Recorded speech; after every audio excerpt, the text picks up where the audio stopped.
उपस्थित भगवत प्रेमियों, आज की कथा में श्री भरतलाल जी का विवरण होगा। ये इतना कठिन विषय है कहने के लिए। बड़े बड़े कथाकारक को मैंने सुना है, लेकिन भरत जी के ऊपर किसी ने प्रवचन कभी दिया नहीं। क्यों कि इनको पूरा जीवन भरत जी का करुणामय है। इनकी कथा कहते कहते हृदय भर आता है, गला रुंध जाता है, मुंह से आवाज़ बंद हो जाती है। इसलिए कथावाचक इसको ज़्यादा कहते नहीं हैं, क्योंकि भरत जी की महिमा इतनी महान है कि कोई आज तक भरत जी जैसा हुआ नहीं और ना कोई होगा ही भरत में। आगे आप लोग देखेंगे कि ऐसा क्यों है। ये छोटी सी पुस्तक मैंने लिखी है, उसमें ये भरत जी का चैप्टर है, उसमें बोल रहा हूँ। भरत जी श्री राम के छोटे भाई थे। गोस्वामी तुलसीदास जी भी इनकी महिमा वर्णन करने में असमर्थ कहते हैं अपने को। भरत महामहिमा जल राशि, ठाड़ी सिंधु तीर अबलासी। अर्थात भरत जी की महिमा समुद्र जैसी गंभीर और असीमित है, और उनकी मति, तुलसीदास जी कहते हैं, मेरी मति उस स्त्री की मति के समान है जो एक समुद्र के किनारे खड़ी हो और उसकी गहराई एवं सीमा का अंदाज लगाना चाहती हो। इसी तरह विदेहराज जनक अपनी पत्नी सुनैना से भी कहते हैं, भरत की महिमा अपरंपार है, जिसे श्री राम जी ही जानते हैं, लेकिन वह भी उसका बखान नहीं कर सकते। भरत अमित महिमा सुन रानी, जानई राम सकहीं न सकहीं बखानी। चित्रकूट में भरत और राम जी के मिलन के समय गोस्वामी जी लिखते हैं, भरद्वाज जी कहते हैं, अगम सने भरत रघुवर को, जहाँ जाय मन विधि हरिहर को। सो मैं कुमति कहूँ कई भांति, बाज सुराग की गांडर ताती। भगवान श्री राम और भरत के बीच का प्रेम अगम है, इतना अगाध है, वहाँ ब्रह्मा विष्णु और शंकर का भी मन नहीं पहुँच सकता। तो मेरे लिए उसे बखान करना उसी तरह संभव है। ये भरद्वाज जी कह रहे हैं, जैसे गाय के मोटे तांत से मधुर ध्वनि की आशा करना। आखिर क्यों ना हो, भरत जी की महानता का अंदाज़ा इसी से लगाया जा सकता है कि सारा जगत राम नाम जपता है और भगवान श्री राम भरत भरत जपते हैं। भरत सरस को राम सनेही, जग जप राम राम जप जेही। भगवान राम स्वयं कहते हैं, मिटी हैं पाप प्रपंच सब, अखिल अमंगल भार, लोक सुजस परलोक सुख, सुमिरत नाम तुम्हार।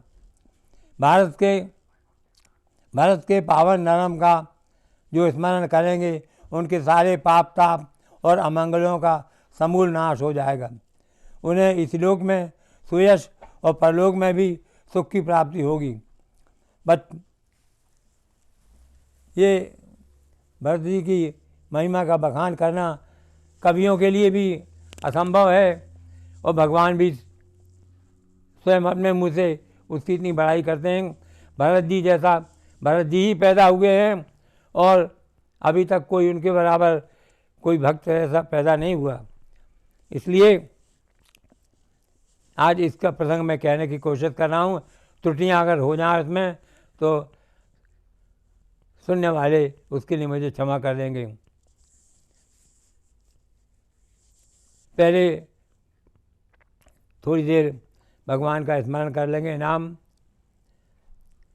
श्री कृष्ण गोविंद हरे मुरारी, हे नाथ नारायण वासुदेवा।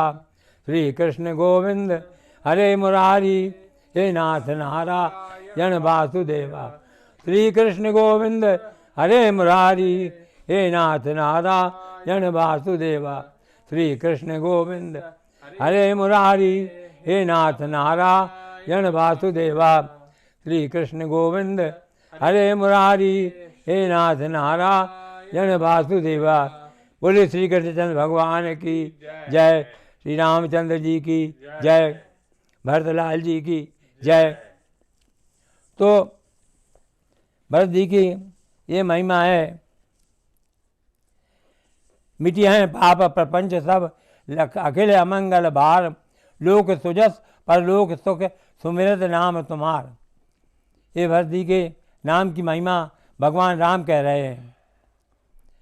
इस जो करेगा उनका नाम स्मरण, उसके सारे पाप ताप और अमंगलों का समूल नाश हो जाएगा, और इस लोक में सुयश और परलोक में भी सुख की शांति, सुख की प्राप्ति होगी। बचपन से ही राम में और भरत में इतना प्रेम था कि लक्ष्मण को उससे बड़ी ईर्ष्या होती थी।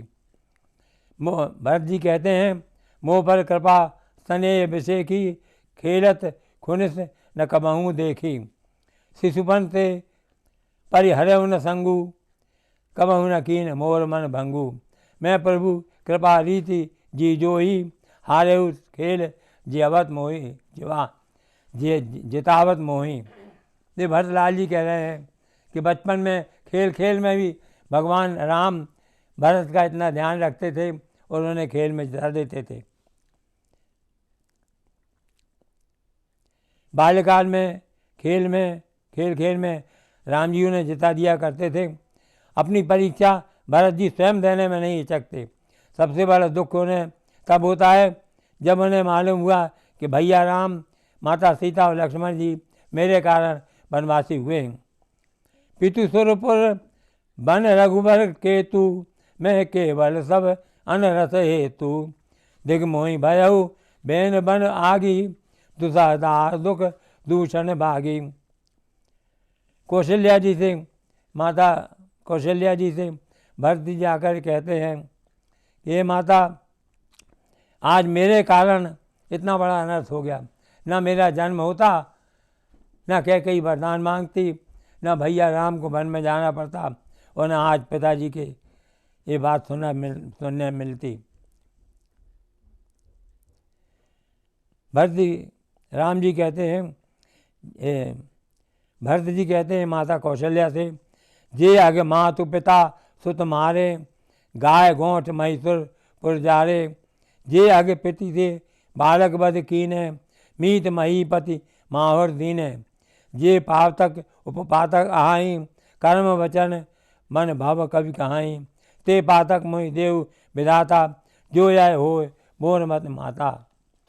हे माता, अगर मेरी जरा भी सम्मति हो, जो कैकेयी ने वरदान मांगा है, तो मुझे संसार के सारे पाप ताप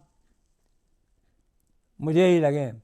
जो माता पिता और पुत्रों को मारने से, ब्राह्मणों के नगर और गौशाला में आग लगाने से, स्त्री और बालकों के वध करने से, तथा मित्र एवं राजा को विष देने से, और जितने भी पातक उपपातक मन वचन और कर्म से किए जा सकते हैं, उन्हें और जो कवि लोग कहते हैं, सब पातक मुझे विधाता दे, यदि इसमें जरा से भी मेरी राय हो।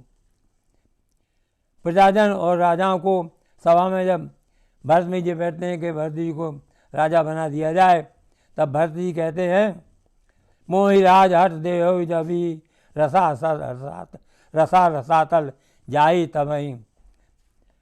मुझे अगर तुम राजा बना देते हो तो मेरे इतने जैसे अपराध हैं कि पृथ्वी रसातल को चली जाएगी।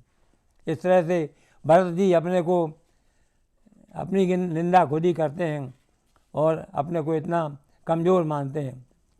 निथाराज से जो एक अछूत था, संगपोर में जब मिलते हैं, राम जी जब वनवास को जाते हैं तो उन्हें छोड़ने के लिए रथ में भरत जी ले जाते हैं। तो उस समय देखा इन्होंने कि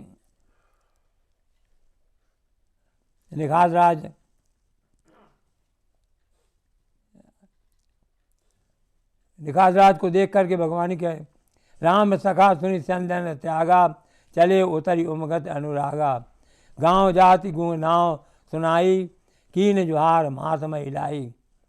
करत दंडवत देख दी, भरत लीन और राय, मनऊ लखन सन बैठ भई, प्रीति ने हृदय समाये। महाराज जी ने रथ छोड़ दिया, उतर करके जा करके उससे लिपट गए निषाद जी से, क्योंकि निषाद जी के ने अभी राम से मुलाकात हो चुकी है। उन्होंने उनकी सारी महिमा, उनका मिलन, उनका प्रेम वर्णन वशिष्ठ जी ने किया है। तो सुनते ही करत दंडवत देखते ही भरत लीन और लाए, मनहु लखन सन बैठ भई प्रीति ने हृदय समाज। निषाद से ऐसे मिले बिल्कुल गदगद होकर के, जैसे लक्ष्मण जी से भेंट हो रही हो। भेंटत भरत तायति प्रीति, लोग से आई प्रेम के रीति। धन्य धन्य धुनि मंगल मूला, सुर सराय तई बरसई फूला। लोक वेद सब भांति नीचा, जासु छाँ छुई लिए सींचा। तई भर अंक राम लघु भ्राता, मिलत पलक परिपूरत गाता। गोस्वामी जी लिखते हैं कि जिसके छी लेने से या जिसकी छाया पड़ जाने से हमें स्नान करना पड़ेगा, तब कहीं पवित्रता होगी। उसको भरत जी बड़े प्रेम से मिलते हैं, अपनी छाती लगा लेते हैं, छाती से चिपका लेते हैं। तई भरे अंक राम लघु भ्राता, मिलत पुलक परिपूरत गाता। इतना भरत जी का राम से प्रेम था कि उनके आगे और भी संबंध आएगा। भरत जी कहते हैं, यह तो लाए राम और लीना, कुल समेत जग पावन कीना।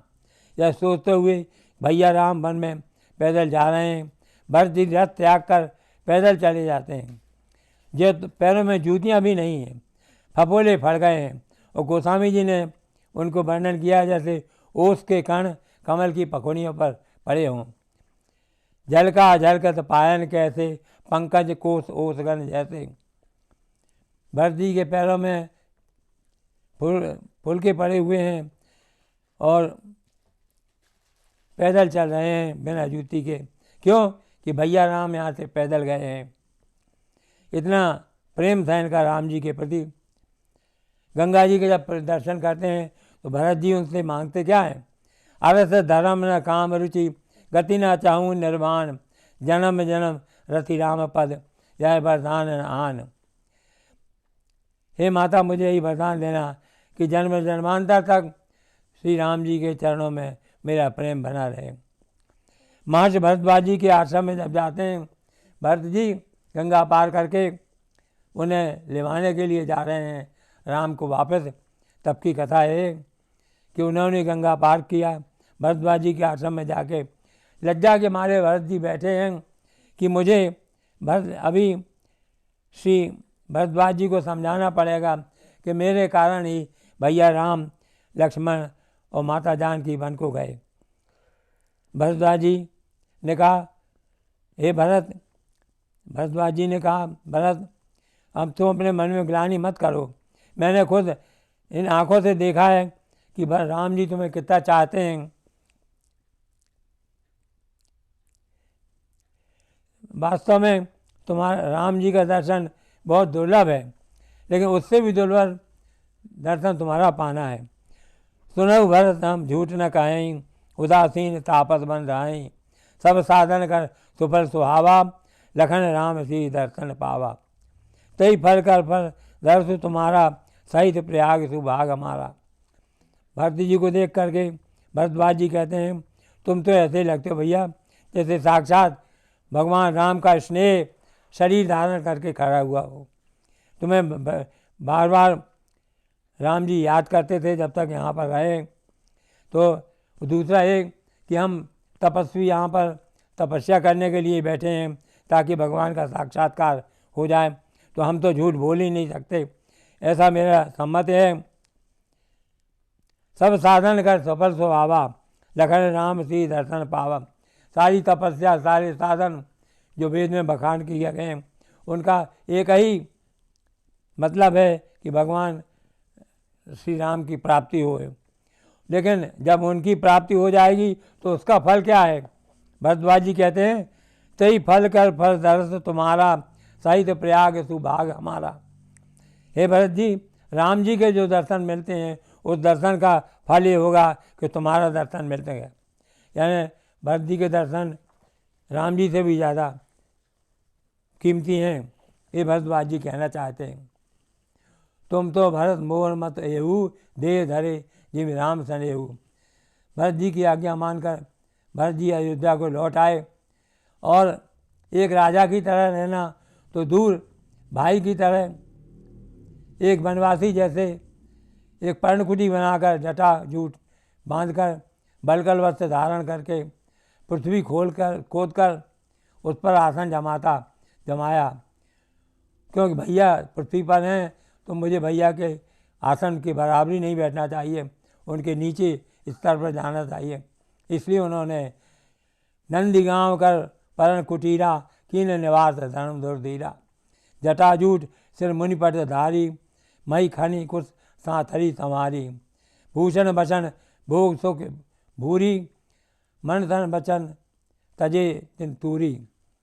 वहाँ रह करके राजघराने में 56 प्रकार के भोजन नहीं करते थे भरत जी। भरत जी भी राम की तरह कंद मूल फल खाते और रूखा सूखा भोजन जो मिल जाए उसको करते थे। क्यों कि बड़े भैया राम इसी तरह से रह रहे हैं उनके। जबकि भरत जी अयोध्या के राज की तुलना की गई, अवध राज सुर राज सिहाई। इंद्र भी अयोध्या के राज को देखकर ईर्ष्या करता था। दशरथ धन सुनी धनद जाई, और दशरथ जी के पास इतना वैभव था कि धनद माने कुबेर, कुबेर भी उनसे ईर्ष्या करता था। तेई पर भरत बसत बिनु रागा, चंचली की जिमी चंपक भागा। जैसे भौरा चंपा के फूल के बगीचे में अरुचि के कारण भूलकर भी जाता नहीं, उसी तरह भरत जी का मन था अवध राज से विरक्त। केवल श्री राम जी ही भरत जी के सब कुछ थे। धन्य है श्री भरत जी की भक्ति। रूखा सूखा खा के और रहते थे। चाहे चंपा के फूल से भौरे को कोई अनुराग नहीं होता। इसको केशवदास जी ने लिखा है, चंपा तो में 3 गुण रूप रंग और बास। चंपा तो में 3 गुण रूप रंग और बास, अवगुण जाने कौन है भ्रमण आवत पास। चंपा के बगीचे में भौरा इसलिए नहीं जाता, उसमें उसको अरुचि है। सब सुंदर फूल होता है उसका, उसमें सुगंध होती है, उसमें रंग होता है सफ़ेद रंग और रूप रंग और बास। इतना होने पर भी भौरा वहाँ नहीं जाता। उसी तरह इस अयोध्या के राज का जो वर्णन मैंने किया अभी, उसको रहते हुए भरत जी को उससे कोई लगाव नहीं था। ये अच्छी तो गोस्वामी जी ने उपमा बहुत एप्रोप्रिएट दी हैं। ये उपमा भी कितनी महान है कि भरत जी उससे विरक्त थे, अयोध्या के राज से भी। भैया की आज्ञा थी इसलिए राज्य का पालन तो करते थे, लेकिन उपभोग नहीं करते थे। कहने का मतलब भरत जी भावना प्रधान थे, लेकिन साथ में उनमें ज्ञान भी था। ज्ञान रहने से मर्यादा जुड़ी रहती है। इसका प्रमाण है कि वह जब चित्रकूट जाने लगे तो राज्य की सुरक्षा करना नहीं भूले। भरत जी कहते हैं, संपत्ति सब रघुपति के आई, जो भी जतन चलो तजताई, तो परिणाम न मोर भलाई, पाप शिरोमणि साई दुआई। करे स्वामी हित सेवक सोई, दूषण कोटि दे किन कोई। स्वामी का सेवक, सच्चा सेवक वही है जो उसमें भलाई का काम करता रहे। इसमें अगर मैं अयोध्या के राज को छोड़कर चला जाऊं कि मुझे भैया से मिलना है और लापरवाही कर दूं और कोई राज के ऊपर हमला कर दे, तो ये सेवा नहीं होगी। उसकी पहले सुरक्षा की, सुरक्षा करने के बाद भरत जी राम जी से मिलने के लिए जाते हैं। करे स्वामी हित सेवक सोई, दूषण कोटि हो देकिन कोई। इतना भरत जी का स्वभाव था और कर्तव्य अपना भूलने नहीं थे, कर्तव्य का ध्यान भी रखते थे। एक दूसरा प्रसंग यह भी है दोस्तों, ये बहुत अच्छा है कि हनुमंत लाल जी संजीवनी लेकर अयोध्या पर से जा रहे हैं। उस समय लोगों को शायद संदेह हुआ कि शायद कोई राक्षस ना हो। जाकर के उन्हें भरत जी को बताया। भरत जी ने देखा, देखा भरत विशालयति निश्चर मन अनुमान, बिन भर सहायक मारे चाप श्रवण लगता। इन्होंने ये नहीं जाना, मालूम नहीं था कि ये भगवान का सेवक है कि कोई राक्षस है। अगर सेवक है तो मारना मेरे लिए बड़ा अपराध हो जाएगा, और राक्षस है तो इसको फिर से निपट लिया जाएगा। ऐसा सोच करके इन्होंने हनुमंतलाल जी को जो बाण मारा था उसमें खूबी थी, उसमें प्राण घातक नोकीला फल नहीं लगा हुआ था। बिना फल के उस बाण को मारा तो हनुमान जी मूर्छित होकर गिर पड़े, लेकिन प्राण नहीं निकले। देखा भरत विशाल अति निश्चल मन अनुमानी, बिनु भरत सहायक मारे चाप श्रवण लगता ने। सबसे कठिन भरत जी का सबसे कठिन परीक्षा का समय आता है जब हनुमंतलाल जी संजीवन लेकर जाते हुए पृथ्वी पर गिर करके और हे राम हे राम हे राम चिल्लाने लगे। भरत जी को मालूम हुआ ये तो भैया राम का कोई भक्त है जैसे कि मैंने मार दिया है। और अब भरत जी जाते हैं, परवे मूर्छ लई लागत सहायक, परवे मूर्छ मई लागत सहायक, सुमिरत राम राम रघुनायक। सुन प्रिय वचन भरत तब धाये, कपि समीप अति आतुर आए। मुख मलिन भय मय मन भय दुखारी, कात बचन भरी लोचन बारी। जय विद राम मुख मोहि कीना, तेई पुण्य दारुण दुख दीना। राम राम सिमरन करते हुए हनुमंत लाल जी के पास पहुंच गए और उनको जगाते हैं, उनको भैया उठो ऐसा कह के उनको, लेकिन भरतलाल जी उसमें सफल नहीं हुए। जब सफल नहीं हुए और जब नहीं उठे तो समझ गए कि विधाता की कोई चाल है कि मुझे जैसे भगवान राम से विमुख कर दिया वैसे ही ये दुख का सागर मुझे दे दिया। भरतलाल जी वहाँ अपनी परीक्षा लेते हैं। मोरे बचन जो मोरे बन वचन रुकाया, प्रीति राम पद कमल अमाया। तो कपि हो विगत समसूला, जो मोह पर रघुपति अनुकूला। सुनत बचन उठ बैठ कपीसा, कही जाय जयति कौशला दीता। भरत जी अपनी परीक्षा दे के अपना दांव अपने लगा देते हैं कि अगर जी राम जी का मैं सच्चा भगत हूँ मन बच कर कर्म से, तो हे राम जी ये बानर जीवित हो जाए। हनुमंतलाल जी सुनता ही सुनत बचन उठ बैठ कपीसा, कही जाय जयति कौशला दीसा। राम जी के जय हो, राम जी के जय हो कहते हुए हनुमंतलाल जी उठ गए और श्री राम भरत जी ने उन्हें अपने गले से लगा लिया। जब सारा किस्सा इन्होंने सुना कि कैसे आए हैं, क्या हुआ है, इनके न जाने से लक्ष्मण का जीवन संकट में पड़ जाएगा, तो भरतलाल जी वहाँ कहते हैं तात गहर हो ये तो ही जाता, काज नसाई होत प्रभाता। चल मम सहायक सैर समेता, पठमो तो ही जहाँ कृपा निकेता। भरतलाल जी कहते हैं मैं अपने बाण में इतनी शक्ति है राम जी की कृपा से कि उस पर बैठ जाता हूँ इस पहाड़ के साथ में, मैं तुम्हें अभी राम जी के दल में पहुँचा देता हूँ। राम प्रताप विचार बहोरी, बंदी चरण कह कपि कर जोरी। हनुमान जी ने कहा भैया तब प्रताप और राख तो प्रभु, जय हो नाथ तुरंत, असकई पायसु पाय फल, असकई आयसु पाय पद, बंदी चले हनुमंत। भरत बाहुबल शील गुण, प्रभुपद प्रीति अपार, मनमोह जात सराहत, पुनि पुनि पवन कुमार।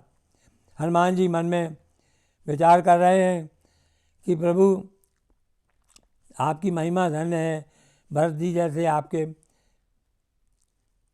भाई हैं और आपके सेवक भी हैं, उनके बल की प्रशंसा करते हुए भरत जी अपने पर्वत को उठाकर चल दिए। भरत जी का राम जी के प्रति अनन्य प्रेम का अभी एक अध्याय और बाकी है। श्री राम जी के लौटने में एक दिन की प्रतीक्षा में भरत जी व्यस्त हैं। बीतने पर आने पर कोई न संकट, समय बीतने को आ गया है और अभी तक कोई संकट मिला नहीं, कोई संकेत मिला नहीं कि भरत श्री राम जी अब आ रहे हैं। रहे एक दिन अवधि अवधारा, समझत मन दुख भयउ अपारा। कारण कवन नाथ ने आयउ, जानी कुटिल किलो मोहि तिसरायउ। आ धन्य लक्ष्मण बड़ भागी, राम पदार बिंद अनुरागी। कपटी कुटिल मोहि प्रभु चीना, ताते नाथ संग नहीं लीना। जो करनी समझय प्रभु मोरी, नहीं निस्तार कलप सत कोरी। जन अवगुण प्रभु मान न काहू, दीन बंधु अति मृदुल स्वभाव। बीते अवधि रहें जो प्राणा, अधम कमन जग मोहि समाना। एक दिन रह गया है और आने का कोई संकेत मिला नहीं। भरत जी कहते हैं कि धन्य है लक्ष्मण, जिनकी पदार भगवान के चरणारविंद में इतना स्नेह है कि भगवान उन्हें साथ में ले गए, लेकिन मैं तो कपटी कुटिल और क्या क्या है दुर्गुण मुझ में है, इसलिए भगवान ने मुझे संग में नहीं लिया। कारण कवन नाथ ने आयउ, जान कुटिल किदों मुहि बिसरायउ। और फिर ग्लानि होती, जो करनी समझे प्रभु मोरी, नहीं निस्तार कल्प सति कोरी। करोड़ों कल्प में भी मेरी जो करनी का बखान अगर किया जाए तो उससे कोई छुटकारा नहीं मिल सकता। इतनी नीच करनी हुई कि मेरे जन्म न होता तो शायद आज पिताजी भी जीवित होते और भैया राम, लक्ष्मण और माता सीता यहीं घर में रहते। लेकिन जो करनी समझे प्रभु मोरी, नहीं निस्तार कल्प सति कोरी। भैया का एक स्वभाव है राम जी का, जन अवगुण प्रभु मान न काहू, दीन बंधु अति मृदुल स्वभाव। बीते अवधि रहें जो प्राणा, अधम कवन जग मोहि समाना। अगर समय बीत जाने पर भी मैं जिंदा रह गया तो मुझ जैसा अधम और पापी कौन होगा, ऐसा भरत जी अपने मन में सोच रहे हैं। लेकिन अपने प्रभु का स्वभाव जानते हैं कि बड़ा मधुर और कोमल है, वह अपने सेवक के दोष नहीं गिनते, अतः प्रभु अवश्य आएंगे और नहीं आए तो मेरा प्राण त्यागना निश्चित ही है। भरत जी को नहीं मालूम कि प्रभु राम जी को भी समय पर लौटने की उनसे अधिक चिंता है।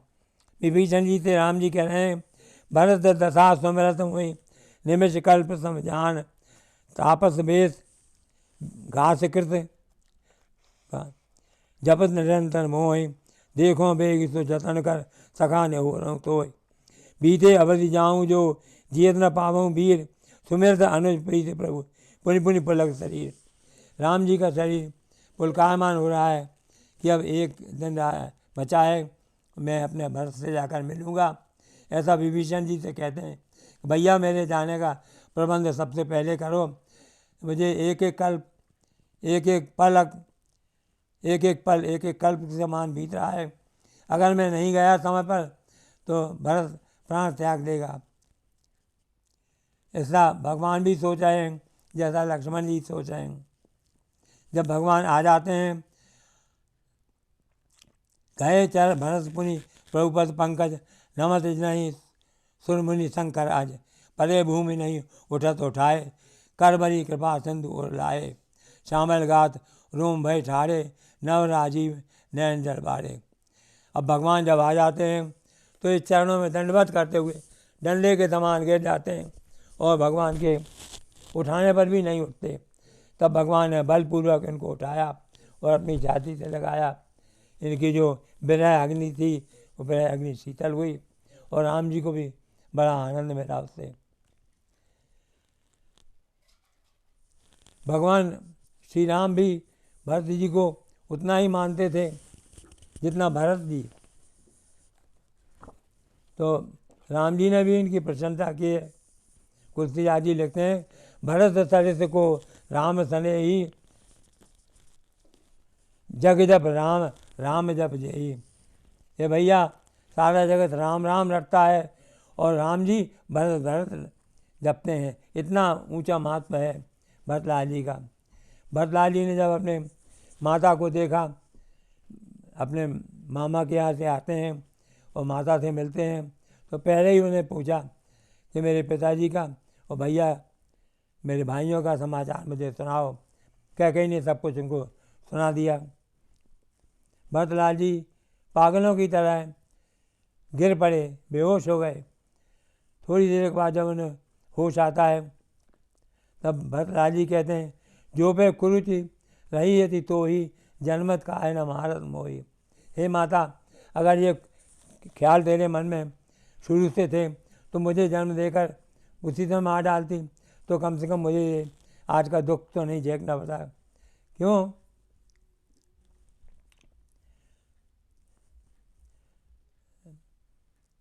पेड़ काटते हैं पालव सींचा, मीन जियन है तो बारी उलीचा। झाड़ को काट करके उसके पत्तों को पानी से सींच रही है। अब क्या होगा, जैसे मछली को जीवित रहने के लिए कोई उसका पानी उलीच दे। हंस वंश दशरथ जनक, राम लखन से भाई, जननी तू जननी भई, विभीषण कहा बसाए। भरत जी कहते हैं अपनी माता से ज़्यादा माता को आप शब्द भी नहीं कह सकते, ये मर्यादा भी छुपी है। कहते हैं, हे माता देख, इतना बड़ा मुझे सूर्यवंश में जन्म मिला और महाराज दशरथ जैसे चक्रवर्ती राजा मेरे पिता हुए और राम लक्ष्मण जैसे मेरे भाई हुए। उसी कुल में जननी थी, जननी तू जननी भाई, विभीषण कहा बताए। उसी में देख तो विधाता की करनी कि तुझ जैसी माता को मेरी माता बना करके भेज दिया। जब ते कुमति सुमति, जब ते कुमति कुमत जी ठयऊ, खंड खंड होए हृदय न गयऊ। बर मांगत तोई भई न पीरा, गरी न जी मुख भयऊ न पीरा।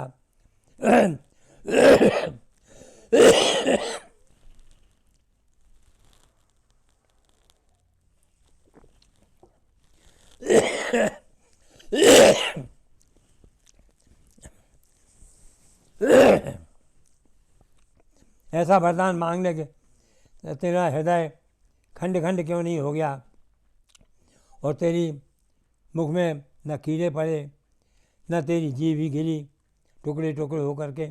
इस तरह कठोर वचन तूने पिता से कह करके ये वरदान मांगे। जो पे कुरुच रही तो ही अति तो ही जन्मत का है न मारत मोही। अब कैकेयी ने बहुत भांति से समझाया, लेकिन समझते नहीं हैं, ये कोई समझने की बात नहीं है। राम विरोधी हृदय थे, प्रकट कीन विधि मोह, मोह समान को पातकी, बादी कहाँ कछु तोय।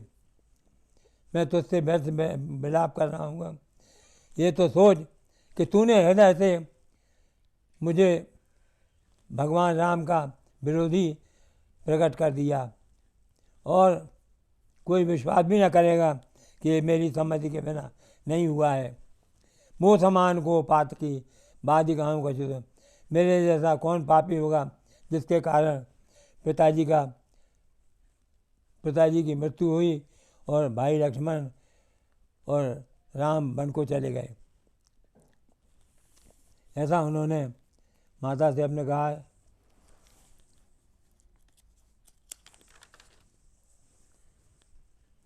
पितु सुरपुर बन रघुवर केतु, मैं केवल सब अनर्थ हेतु। दिग मोहि भयउ बेनु मन आगी, दुसा दाह दुख दूषण भागी। पिताजी सुरपुर को, रामचंद्र जी वन को गए। इन सब अनर्थों का कारण केवल मैं ही हूँ। मुझको धिक्कार है, मैं बांस के वन को जलाने के लिए आग जैसा पैदा हुआ हूँ और कठिन दाह दुख और दोष का भागी हुआ। कुल कलंक जय जन्मे मोही, अभजस भाजन परिजन दोही। को त्रिभुवन मोही सरिस भागी, गति ऐसी तोरी माँ तुझे ही लागी। जिसने कुल कलंक की, अभ्यस का पात्र, प्रिय जन द्रोही मुझ जैसे पुत्र को उत्पन्न किया है। माता, मेरे समान अभागा तीनों लोक में कौन होगा जिसके कारण आज ये परिस्थिति पैदा हुई है। तात माँ तहा कहाँ दे दिखाई, कहाँ श्री राम लखन दो भाई। कई कई कर जन्मी जगमाजा, जो जन्मी तो भाई काहे न बांझा। विधाता ने तुझे बांध क्यों नहीं रखा ताकि मेरे जैसे पुत्र का जन्म ही ना होता और आज ये घड़ी सामने ना आती। माता जी को बहुत अपनी कहा इन्होंने मर्यादा के अंदर रहते हुए। अब जाकर कौशल्या जी से मिलते हैं। कौशल्या जी से मिलके कि कुछ ठंडक आएगी इनकी बातों से। वो सीधे कहते हैं, जे आगे मातु पिता सुत मारे, गाय गोठ महिषुरपुर जा रहे, जे आगे तिये बालक बद कीने, मीत मही पति माहौर दीने, जे पातक उत्पातक आई, कारण कर्म वचन मन भाव कवि कहाई, ते पातक मोहि देव विदाता, जो है हो मोर मन माता। जे परिहरि हरि हर चरण, भजई भूतगण घोर, तेई गए गति मोहि देव विधि, जो जननी मत मोर।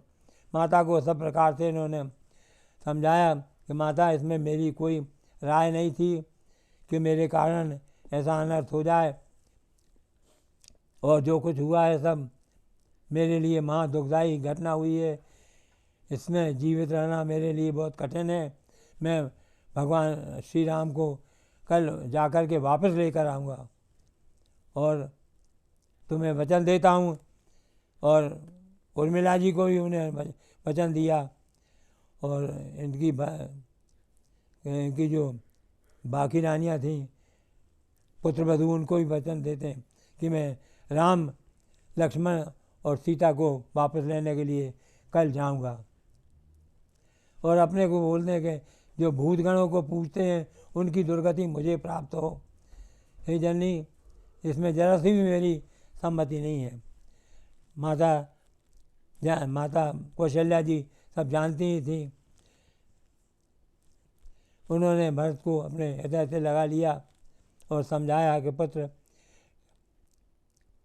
तुम राम को बहुत प्यारे हो, तुम्हें ये गति किसी तरह से तुम इसमें जो कहेंगे कि भरत की तरह से भी इसमें राय थी, उनको मरने के बाद कभी भी सुगति प्राप्त ना हो। तुम बिल्कुल निष्कपट और भैया राम के बड़े प्रेमी हो, ये मैं जानती हूँ। तात हृदय धीरज धरऊ, करऊ जो अवसर पाए, उठे भरत गुरु वचन सुने, करण कहे सब जाए। अब जो कुछ समाचार जो पिताजी कह गए उसके अनुसार राज्य को पूरा 14 वर्ष तक राज्य का पालन करो, और जो भरत जी गुरु वशिष्ठ कहते हैं उसका पालन करो। अब इसमें और कोई रास्ता नहीं है पुत्र, ऐसा माता ने उनको समझाया। अब लेकिन भरत जी को कोई संबोधन नहीं हुआ। दूसरे दिन बोले, मैं स्वयं जाऊंगा और भैया को लेकर के आऊँगा।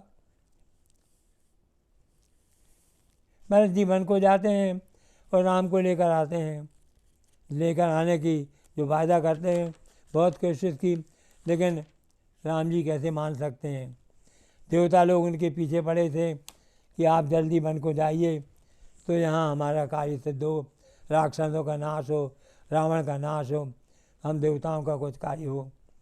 तो देवता लोगों ने तो इसमें खुद अपनी पूरी चाल चली है कि ये किसी तरह से रुके ना और इनका वनवास हो ही जाए। तो भरत जी इस तरह से अपना कितना प्रेम प्रकट करते हैं भैया राम के पीछे, लक्ष्मण के पीछे। यहाँ एक बात जानने की है कि बड़ा भाई पिता के समान होता है और उसकी पत्नी माता के समान। जब उनके साथ में लक्ष्मण जी जाते हैं तो माता उर्मिला उनको सलाह देती हैं, तुम कहाँ अवध सुपासु संग पितु मात राम सी जासु। तुमको तो वन अयोध्या जैसा सुखी होगा, क्योंकि तुम्हारे साथ में तुम्हारे पिता सहित राम जी जा रहे हैं बड़े भाई, और माता सहित जानकी जी जा रही हैं। अकेले तो राम जी पढ़ेंगे, लेकिन ये ध्यान रखना कि तुम भाई की सेवा करना न भूलो। भाई सो जाए तो तुम जागृत रहकर पहरा देना। वही लक्ष्मण जी ने किया 14 वर्ष तक। इसलिए घर में रह कर के भी भरत जी ने साधुओं जैसा वेश बना लिया, जटा जूट बांध लिए, बलगल पहन लिया, राज के घराने के जो वस्त्र थे वो भी छोड़ दिए, और 56 प्रकार का जो राजभोग था वो भी त्याग दिया, और भरत जी सादे ढंग से रहने लगे। इस तरह से भरत जी का चरित्र बड़ा विचित्र है, बखाने में दिक्कत जाती है, जगह जगह पर हृदय भर आता है। ऐसा गोस्वामी जी ने लिखा। तो मैंने किसी कथावाचक को भरत जी की महिमा कहते नहीं सुना, क्योंकि उसके लिए असंभव है ये भरत जी की कथा कहना। तो भरत जी जैसे भरत जी ही थे, ना उनके जैसा कोई हुआ है और ना होगा ही भविष्य में, ऐसा लगता है। साधु संतों का ऐसा मत है। तो इस तरह से भरत जी का चरित्र आज मैंने कहा। जैसे हो सकता है त्रुटियां हुई हों तो भक्त सुनने वाले मुझे क्षमा करेंगे। और आज की कथा यहीं तक कहते हैं। बोलो श्री रामचंद्र भगवान की जय, भरतलाल जी की जय।